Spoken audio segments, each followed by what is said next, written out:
A ver, imaginemos esto por un momento. Es de madrugada y, bueno, la casa está en silencio absoluto. Uf, la típica escena donde uno ya empieza a sugestionarse. Exacto, exacto. Pero pongámonos en situación. Al mirar hacia el pasillo oscuro, se percibe la silueta de la mascota de la familia. Vale, Pero hay algo fundamentalmente erróneo en la imagen. No está a cuatro patas, está completamente erguida, inmóvil. madre mía, qué mal rollo. Y en la penumbra se dibuja una sonrisa que no tiene absolutamente nada de animal. O sea, nada. Desde luego es la imagen perfecta para no pegar ojo en toda la noche. Ya ves, pues hoy el objetivo de este análisis a fondo es precisamente sumergirnos en una recopilación de archivos, foros de Internet y reportes de leyendas urbanas que exploran esto. Claro, cómo el horror, digamos, irrumpe en la realidad, destrozando cualquier falsa sensación de seguridad que podamos tener. Eso es. Vamos a diseccionar por qué estas historias virales y escalofriantes nos paralizan tantísimo. Y, a ver, lo que revelan estos documentos no es una simple lista de monstruos al azar. O sea, hay un hilo conductor aterrador en todo esto. Totalmente. Lo que estamos a punto de analizar, para quienes nos escuchan, es una escalofriante progresión de la vulnerabilidad humana. Que es lo que da verdadero pavor, ¿sí? Claro, porque veremos cómo el miedo ataca primero de forma abstracta, luego invade los espacios públicos, contamina los caminos rurales por culpa de la moral humana y finalmente comete la peor de las profanaciones. Que es cruzar el umbral del propio hogar. Exacto. Pero, a ver, antes de empezar a derribar esas barreras de seguridad mental, hay una llamada urgente y con muchísima energía para quienes nos están escuchando ahora mismo. Imprescindible. Es el momento perfecto para suscribirse al canal de YouTube a No Debiste Llegar Aquí. Hay que darle like al vídeo y dejar comentarios abajo. Sí, sí, porque la comunidad de No Debiste Llegar Aquí es el refugio ideal para quienes sienten fascinación por este tipo de análisis de lo inexplicable. Así que la invitación queda hecha. Es mejor unirse antes de que las luces empiecen a parpadear en casa. Qué oportuno, la verdad. Bueno, adentrándonos ya en esa primera capa de vulnerabilidad, el terror abstracto. Vale, cuéntame. Es fascinante observar cómo el mal ni siquiera necesita una presencia física para invadir una casa. O sea, solo necesita un canal de transmisión. Un puente, digamos. Exacto. Y según los registros aportados a mediados de 2002 en México, ese canal fue la simple señal de radio del icónico programa La Mano Peluda. Vale, vamos a desgranar esto a fondo porque el caso de Josué Velázquez es la definición perfecta de cómo el terror invisible viaja por el aire. Totalmente. O sea, el contexto es desolador. Hablamos de una llamada en directo desde California. Sí, una llamada que pasó a la historia, claro. Pues resulta que Josué, abrumado por una pobreza extrema tras cruzar la frontera de niño con su familia, decide recurrir a las artes oscuras. La desesperación llevada al límite. Exacto. Relata haber hecho un pacto con entidades demoníacas a cambio de riqueza y poder. Pero claro, el precio es absolutamente espeluznante. Sí, tanto. Porque confiesa en pleno directo haber sacrificado a su propia abuela para sellar ese pacto. Es un relato sobrecogedor, sin ninguna duda. Pero, fíjate, la verdadera histeria colectiva no se desata por la confesión en sí. Claro, sino por lo que empieza a pasar en la radio, ¿no? Eso es. Es por la alteración de la propia transmisión en vivo. Mientras Josué relata su tormento, el equipo de sonido empieza a captar anomalías muy bestias. Empiezan a colarse ruidos, sí. Se filtran gritos agónicos de fondo, voces guturales superpuestas a la frecuencia, y el propio Josué entra en pánico extremo. Alerta de que los seres oscuros con los que pactó han entrado en su habitación en ese mismo instante. Exacto. Y hay una pregunta desesperada que una de esas voces parece formular. O sea, se queda grabada en el audio. Uf, sí. La voz dice textualmente, ¿qué trae en la mano? Madre mía, pone los pelos de punta. Y a ver, el terror de esa llamada no se quedó en el estudio. Miles y miles de radioyentes reportaron haber experimentado sucesos paranormales. Bajadas de temperatura, sombras en sus propias casas mientras escuchaban la frecuencia. Una locura. Pero la historia tiene una secuela, que es lo que realmente cimenta esta leyenda negra. Aquí es donde la cosa se vuelve letal. Claro, 9 años después, en 2011, Josué concede una entrevista televisada a Juan Ramón Sáenz. El legendario locutor que atendió la llamada original. Sí. Pues al encontrarse, Josué saluda a todo el equipo, pero al acercarse a Sáenz, le da la mano izquierda de una forma muy deliberada y, bueno, muy misteriosa. Y ese es un detalle que en el ocultismo no es menor en absoluto. No, cuéntanos sobre eso. La vía de la mano izquierda en la magia ceremonial simboliza la transgresión, el contacto directo con lo demoníaco. O sea, no es un saludo cualquiera. ¿Qué va? Según algunas ramas, implica la transferencia de una maldición o el corte abrupto de la protección divina de la otra persona. Es para quedarse helado, de verdad, sobre todo por lo que ocurre después.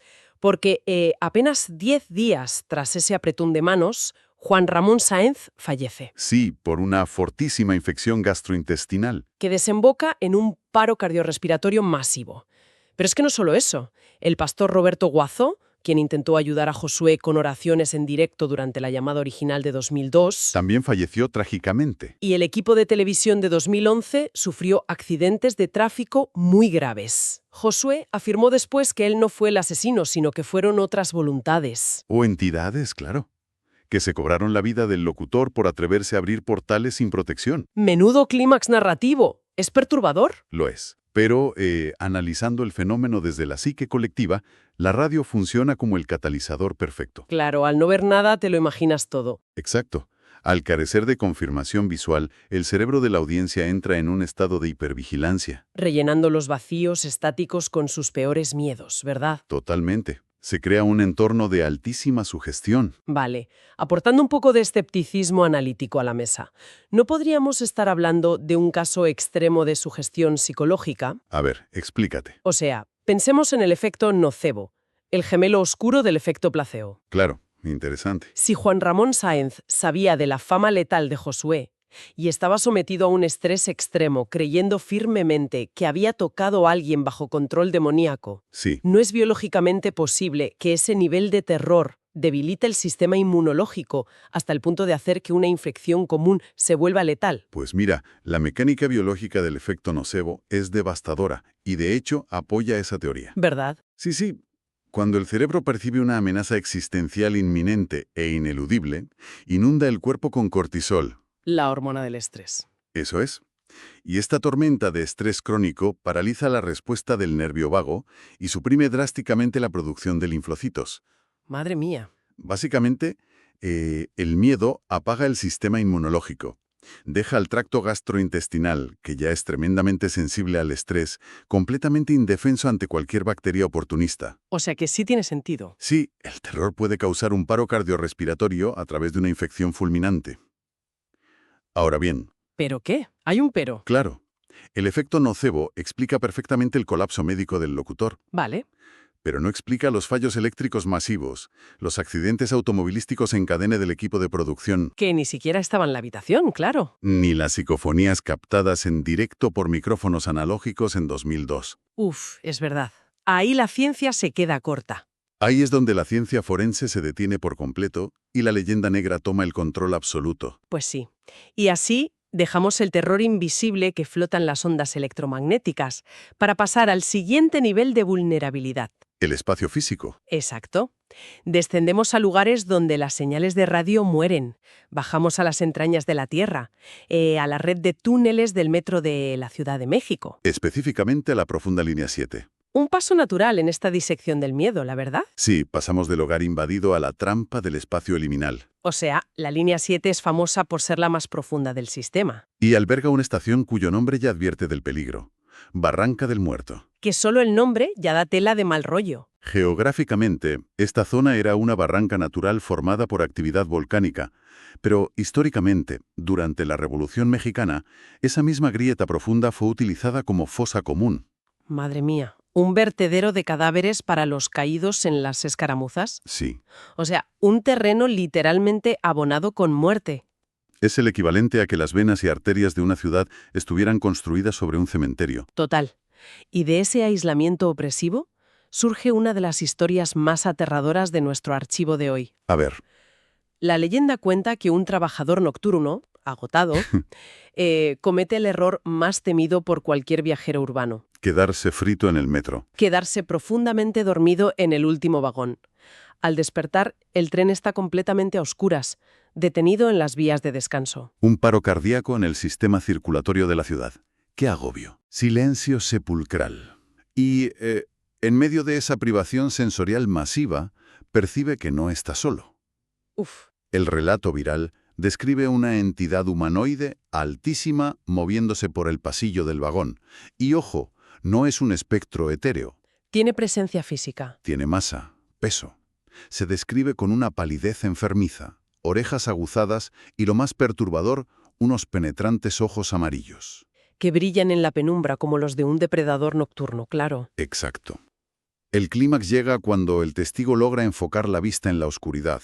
Y ve a esta criatura agachada alimentándose. Sí, Está mordiendo salvajemente el cuello de una persona en situación de calle que se había refugiado en el vagón. una escena espantosa. Ante esta visión del vampiro de Barranca del Muerto, el testigo sufre un colapso por pánico absoluto. Despierta horas más tarde en un hospital. Rodeado de personal médico. Claro que, lógicamente, clasifica su historia de chupasangres como una simple alucinación por fatiga extrema. Y aquí hay un elemento fascinante desde la perspectiva del análisis cognitivo, fíjate. A ver, El aislamiento subterráneo activa lo que la psicología evolutiva llama el dispositivo de detección de agencia hiperactiva, o HAD por sus siglas en inglés. exacto, es como un radar prehistórico desajustado, ¿verdad? Totalmente. Evolutivamente, si un homínido en la oscuridad escucha un sonido y asume que es el viento pero resulta ser un tigre, pues muere. Lógico. Si asume que es un tigre y resulta ser el viento, solo gasta un poco de adrenalina. Claro, mejor prevenir. Nuestro cerebro evolucionó para proyectar monstruos en las sombras, porque es la opción más segura para la supervivencia. Es un mecanismo de defensa. En un entorno liminal, opresivo y privado de luz, como un túnel a 40 metros bajo tierra, Sí. el cerebro de un trabajador exhausto tomará el contorno de, digamos, dos vagabundos peleando y lo transformará instantáneamente en un depredador de ojos amarillos. Pero lo que hace que esta leyenda persista para la audiencia es que se alimenta del miedo a la vulnerabilidad urbana moderna. Sí, el terror a lo cotidiano. Quedarse dormido en el transporte público es perder el control. Es rendirse y quedar a merced de lo que sea que habite en las sombras de la gran ciudad cuando la gente normal se va a dormir. Los túneles oscuros son el equivalente moderno al bosque oscuro de los cuentos clásicos. Exactamente. Y fíjate cómo la narrativa del horror cambia según la geografía. A ver, Si el metro alberga monstruos primarios impulsados por el hambre biológica, nacidos del aislamiento industrial, sí. al salir a la superficie y recorrer los caminos rurales y empedrados, el depredador cambia radicalmente de forma. Aquí es donde llegamos a la tercera fase de vulnerabilidad. Eso es. La consecuencia moral. O sea, dejamos el hambre de sangre por una sed mucho más humana y destructiva que es la avaricia. Y para eso las fuentes nos presentan a una entidad sumamente elegante, pero infinitamente más cruel. El charro negro. Una figura absolutamente clave del sincretismo cultural.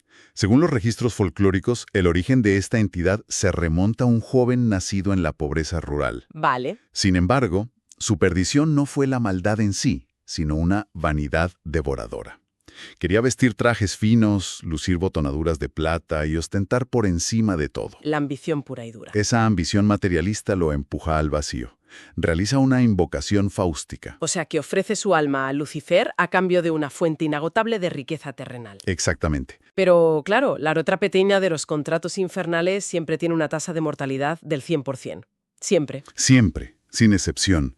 El joven disfruta de su fortuna, envejece y, previsiblemente, el terror al infierno lo consume al acercarse el plazo. Y en un acto de cobardía desesperada, carga su mejor caballo con pesadas bolsas de oro e intenta huir cabalgando hacia la oscuridad.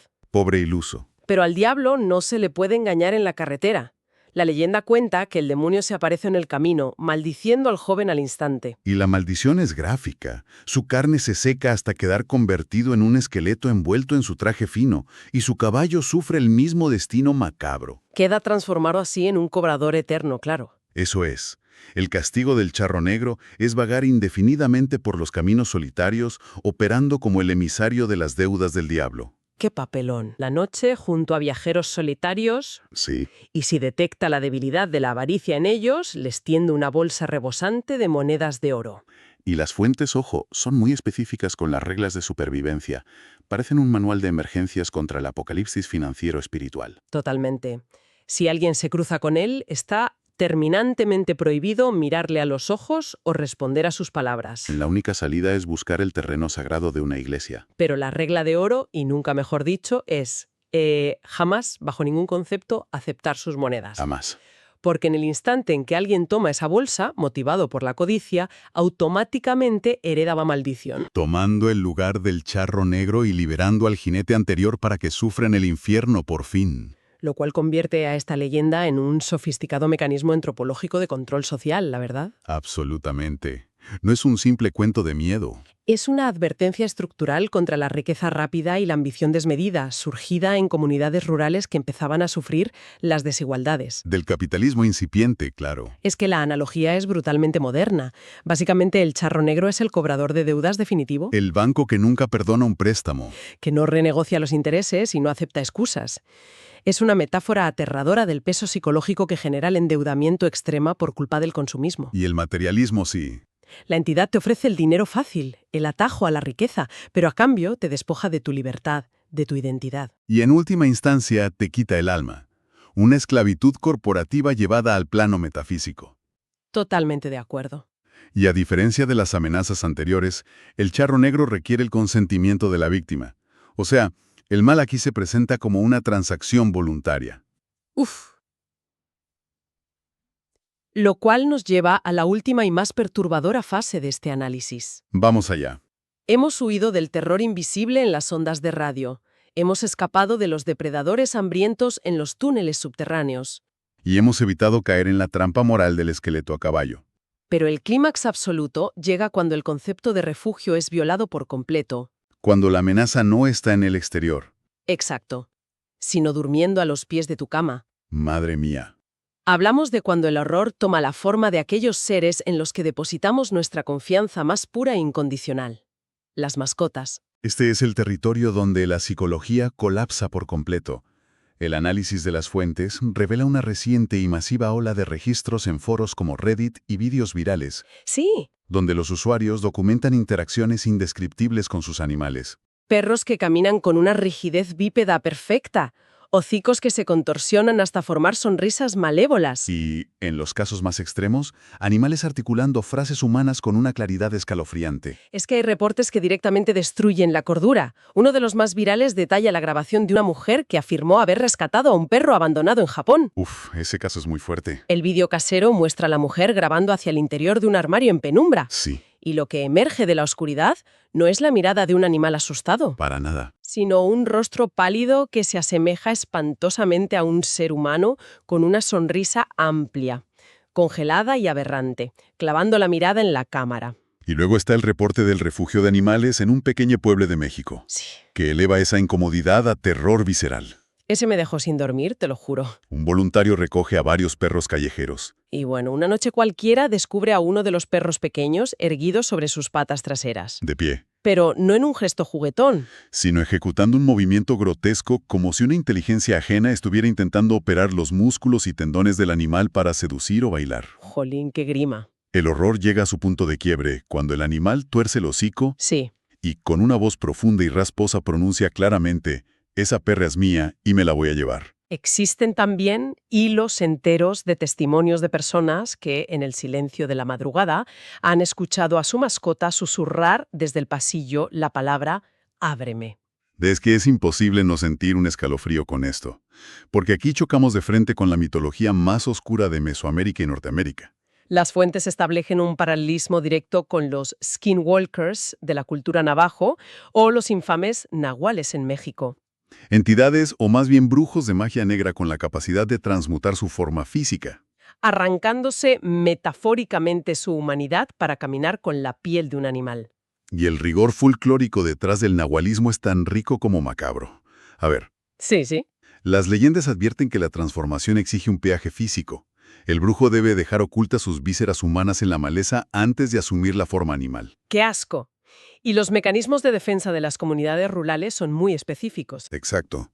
Se asegura que arrojar cal viva sobre la entidad es la única manera de exponerla o aniquilarla. Pero el rasgo universal para identificarlos, y esto coincide asombrosamente con los vídeos modernos, son los ojos. Los ojos lo delatan todo. Un nahual disfrazado de perro tendrá un brillo en la mirada que carece de la inocencia animal. Proyectará una malicia y un cálculo fríamente humanos. Aquí es donde se pone realmente interesante desde la neurociencia. A ver, Dejando de lado la posibilidad paranormal, claro, no estamos viendo el ejemplo más puro y terrorífico del Valle Inquietante. o Uncanny Valley. Totalmente.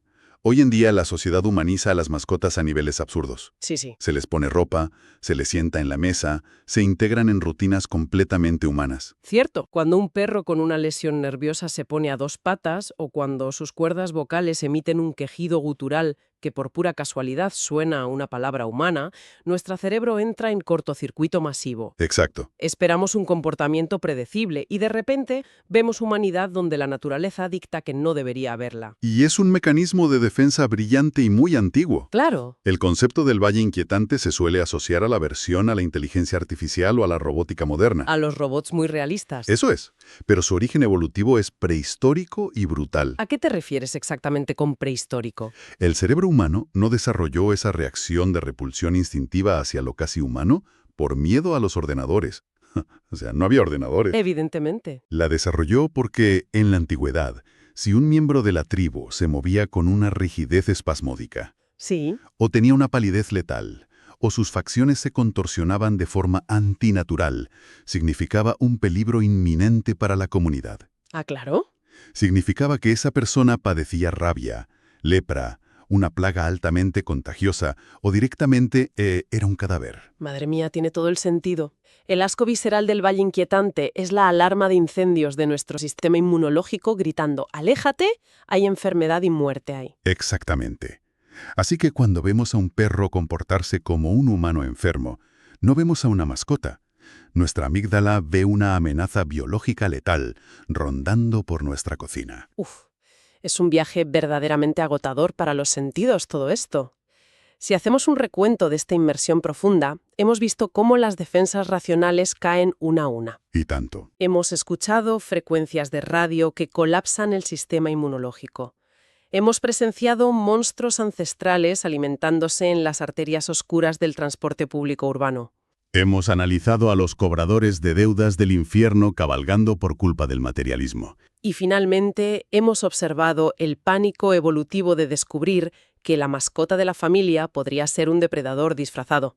Todas estas narrativas, ya sean producto de sugestión, psicología evolutiva o realidades sombrías, al final se alimentan de nuestra extrema vulnerabilidad. Total. La conclusión ineludible de estas fuentes es que la civilización moderna y la tecnología no nos han librado del miedo, simplemente han redecorado el entorno donde se manifiesta. El terror es fluido, claro. Y opera magistralmente en las pequeñas grietas de la seguridad que damos por sentada cada día. Y para dejar una última idea rondando en la cabeza, un pensamiento provocador tras conectar todos estos expedientes para quienes nos escuchan. A ver. ¿Y si no estamos lidiando con fenómenos separados?